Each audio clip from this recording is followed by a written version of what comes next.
Hey guys, welcome back to my channel master study lab. Friends, अभी तक मैं आप सभी के साथ एसएसटी के 3 मैक्रो लेसन प्लान शेयर कर चुकी हूँ, जिसका लिंक आपको डिस्क्रिप्शन बॉक्स में मिल जाएगा। And today I am going to share lesson plan number 4 whose topic is forest. So let's get started. So as you all know कि लेसन प्लान के लिए सबसे पहले हमें कुछ बेसिक इन्फॉर्मेशन फिल करनी होती है, like date, subject which is SST. SST के अंडर भी जो मैंने सब्जेक्ट सिलेक्ट किया है वो है ज्योग्राफी।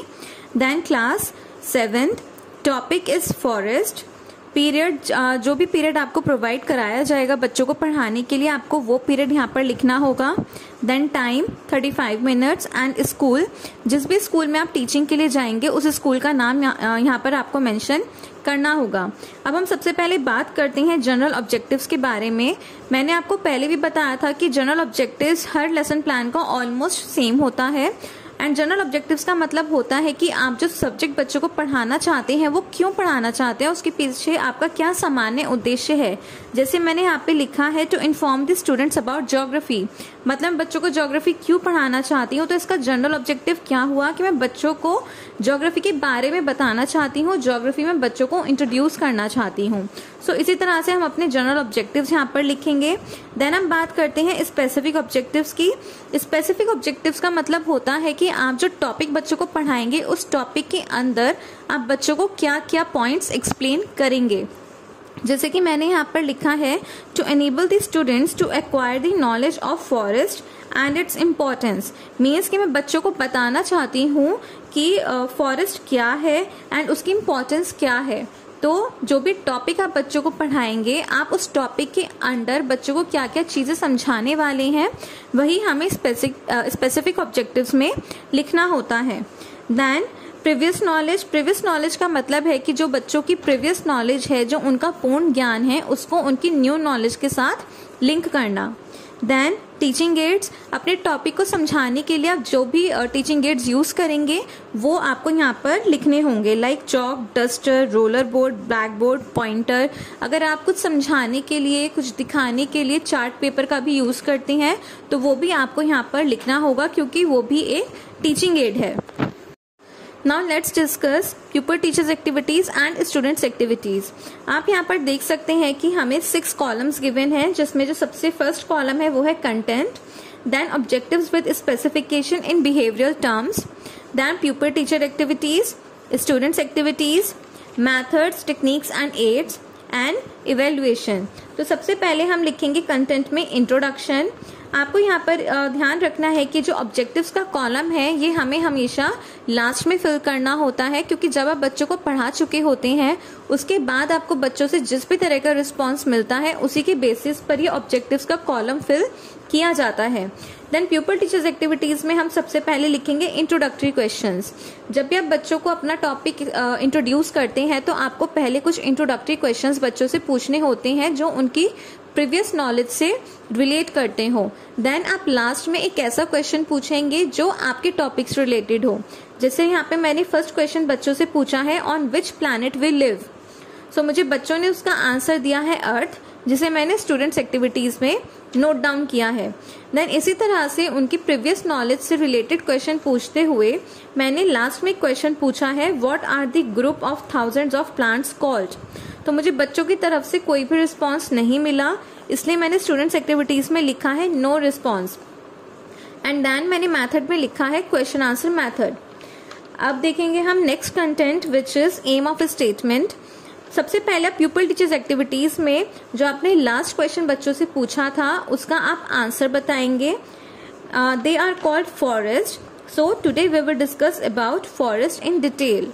देन मेथड में हम लिखेंगे स्टेटमेंट मेथड एंड हम एक छोटा सा ब्लैक बोर्ड का मिनिएचर पेस्ट करेंगे जिस पर लिखेंगे फॉरेस्ट, या आपका जो भी टॉपिक है वो आपको यहाँ पर लिखना होगा। देन ऑब्जेक्टिव्स में हम लिखेंगे students are aware about the content. मैंने आपको बताया था कि ऑब्जेक्टिव्स का कॉलम हमेशा लास्ट में फिल करना होता है, जो कि बच्चों के रिस्पॉन्स से रिलेटेड होता है, उसके बेसिस पर ही हम ऑब्जेक्टिव्स का कॉलम फिल करते हैं। Now next content is importance of forest, means अब आप यहाँ पर जो भी आपका टॉपिक है आप उसको एक्सप्लेन करना स्टार्ट करेंगे, उसको समझाना स्टार्ट करेंगे। सो प्यूपर टीचर्स एक्टिविटीज में मैंने बच्चों को जो फॉरेस्ट है उसके इम्पोर्टेंस को एक्सप्लेन किया है। देन स्टूडेंट्स एक्टिविटीज में मैंने लिखा है students listen carefully and writing main points in their notebook. Then method में हम लिखेंगे एक्सप्लेनेशन मैथड, क्योंकि मैं अपना टॉपिक बच्चों को एक्सप्लेन कर रही हूँ, सो this is called explanation method. And आपने अपने टॉपिक को एक्सप्लेन करते हुए जो भी वर्क ब्लैक बोर्ड पे लिखा है उसका मिनिएचर भी आपको मैथड के कॉलम में पेस्ट करना होगा। इसके बाद इवैल्यूएशन में हम कुछ बच्चों से इवैल्यूएटरी क्वेश्चंस पूछते हैं, मीन्स जब भी आप जो भी टॉपिक बच्चों को एक्सप्लेन करेंगे उसके लास्ट में आप बच्चों से कुछ इवैल्यूएटरी क्वेश्चंस पूछेंगे जो आपके ट्रू फॉल्स भी हो सकते हैं, फिल इन द ब्लैंक्स भी हो सकती हैं and very short question answer भी हो सकते हैं। यहाँ पर मैंने बच्चों से 2 ट्रू फॉल्स पूछे हैं। उसके बाद बच्चों के रिस्पॉन्स के बेसिस पर मैंने अपना ऑब्जेक्टिव का कॉलम यहाँ पर फिल किया है, जिसके 3 एस्पेक्ट्स हैं, नॉलेज, अंडरस्टैंडिंग एंड एप्लीकेशन।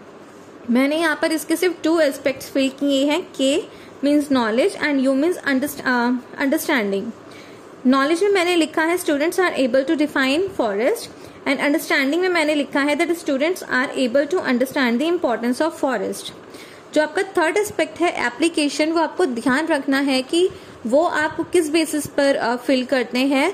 जब भी बच्चा आप खुद से इनिशिएट लेता हुआ उस टॉपिक का एक्सप्लेनेशन को कहीं पर अप्लाई करता है या आपको कुछ एग्जाम्पल देता है खुद से इनिशिएट लेते हुए, तब आप वो एप्लीकेशन का जो कॉलम है, एप्लीकेशन का जो एस्पेक्ट है, वो ऑब्जेक्टिव के कॉलम में फिल करते हैं।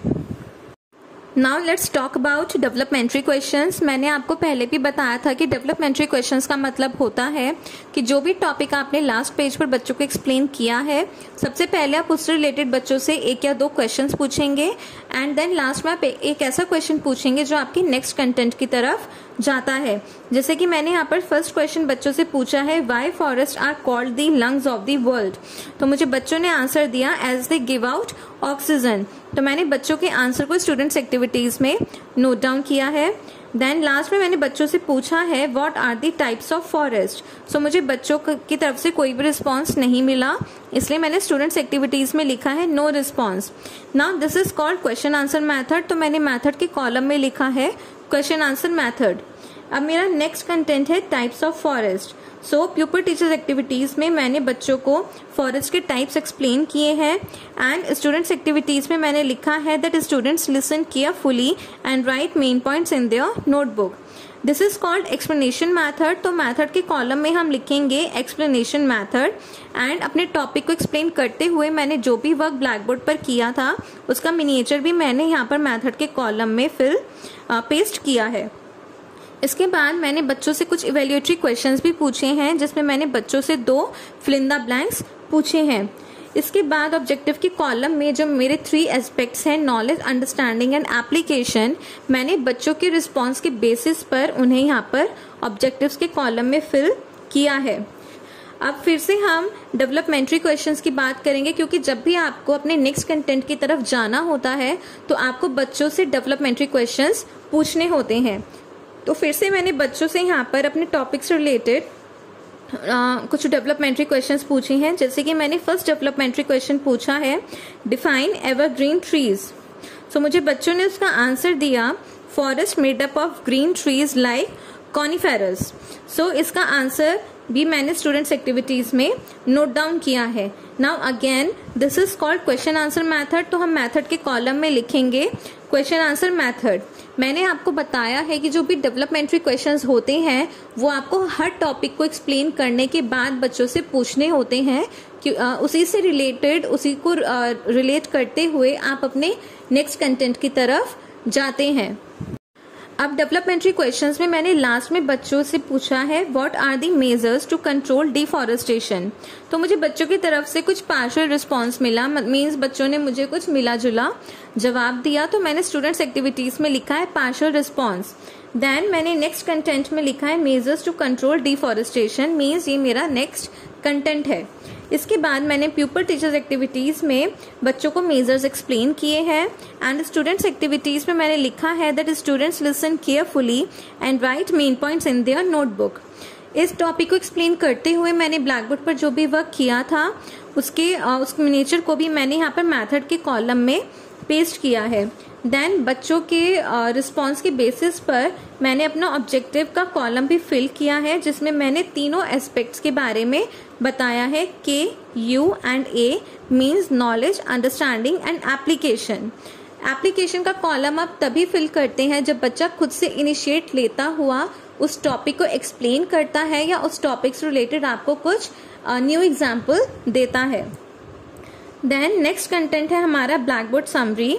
जब भी आप अपने सारे टॉपिक एक्सप्लेन कर चुके होते हैं तो आपको लास्ट में बच्चों को एक ब्लैक बोर्ड समरी बतानी होती है कि हमने आज क्लास में क्या क्या डिस्कस किया है। तो प्यूपल टीचर्स एक्टिविटीज में मैंने लिखा है that pupil teacher writes blackboard summary on blackboard. Then students activities में मैंने लिखा है students write blackboard summary in their notebook. Then this is called blackboard summary. तो हम मैथड के कॉलम में लिखेंगे ब्लैक बोर्ड समरी एंड एक ब्लैक बोर्ड का मिनिएचर भी पेस्ट करेंगे, जिसमें आपने अपनी क्लास में जो जो टॉपिक बच्चों के साथ डिस्कस किए हैं उन्हें आपको इस मिनिएचर में लिखना होगा। जैसे कि मैंने बच्चों को बताया है importance of forest, types of forest and measures to control deforestation. So ये हमारी ब्लैक बोर्ड समरी है।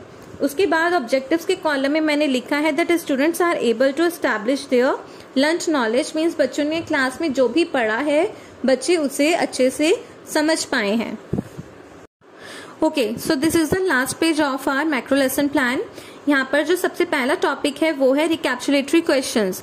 रिकैप्चुलेटरी क्वेश्चंस का मतलब होता है पुनरावृत्ति प्रश्न। इसके लिए यहाँ पर सबसे पहले आपको एक टेबल फॉर्म करनी होगी जिसमें आपको 4 कॉलम्स बनाने होते हैं। Content, objective with specification, pupil teachers activity and students activity. Content में हम लिखेंगे रिकैप्चुलेटरी क्वेश्चंस, ऑब्जेक्टिव में हम लिखेंगे students are able to recapitulate their learned knowledge, means बच्चों ने क्लास में आज जो जो पढ़ा है बच्चे उसे रिवाइज कर पा रहे हैं। प्यूपल टीचर्स एक्टिविटी में हम लिखेंगे pupil teacher ask recapitulatory questions and students activity में हम लिखेंगे that students give answers of these questions. तो आपको एक बात ध्यान रखनी है कि जब भी आप किसी स्कूल में बच्चों को पढ़ाने जाते हैं तो आपको अपने साथ एक रोलर बोर्ड लेकर जाना होता है जिसमें पहले से ही आपको कुछ रिकैप्चुलेटरी क्वेश्चंस लिखने होते हैं। रिकैप्चुलेटरी क्वेश्चंस होते हैं कि आप बच्चों को क्लास में जो भी टॉपिक एक्सप्लेन करते हैं उन सभी से मिले जुले क्वेश्चंस आपको उन रिकैप्चुलेटरी क्वेश्चंस में ऐड करने होते हैं। जैसे कि मैंने यहाँ पर नीचे एक रोलर बोर्ड का मिनिएचर पेस्ट किया है जिसमें मैंने 5 रिकैप्चुलेटरी क्वेश्चंस बच्चों से पूछे हैं जो कि मेरे सभी टॉपिक से रिलेटेड हैं जो भी मैंने क्लास में बच्चों को एक्सप्लेन किए थे। एंड बच्चों ने मुझे इन क्वेश्चंस के जो जो आंसर्स दिए हैं वो मैंने राइट साइड में नोट डाउन किए हैं। Now our next topic is home assignments. जब भी आपकी क्लास ओवर होने वाली होती है तो ऑफ कोर्स आप बच्चों को होमवर्क प्रोवाइड कराते हैं। इसके लिए भी आपको एक टेबल यहाँ पर फॉर्म करनी होगी जैसी कि हमने ऊपर की थी। इसमें कंटेंट में हम लिखेंगे होमवर्क, ऑब्जेक्टिव विद स्पेसिफिकेशन में लिखेंगे students are able to summarise their learned knowledge, pupil teachers activity में लिखेंगे pupil teacher writes homework on the blackboard and students activity में लिखेंगे students write homework in their notebook. इसके बाद नीचे मैंने एक ब्लैक बोर्ड का मिनिएचर पेस्ट किया है जिसमें मैंने होमवर्क नोट डाउन किया है। Paste pictures of every type of forest in notebook and explain about them. So this is the macro lesson plan of forest. अगर आपको इस मैक्रो लेसन प्लान से रिलेटेड कोई भी क्वेरी है, कोई भी कंफ्यूजन है या इवन आप मुझे कुछ सजेशन देना चाहते हैं then please comment in the comment box. अगर आपको कुछ भी समझ में नहीं आया है तो आप बेझिझक मुझसे पूछ सकते हैं और अगर आपको किसी और टॉपिक पर भी मैक्रो लेसन प्लान की जरूरत है तो आप वो भी मुझे बता सकते हैं। And if you like this video then please do like, share and subscribe my channel for more knowledgeable videos. Thank you so much.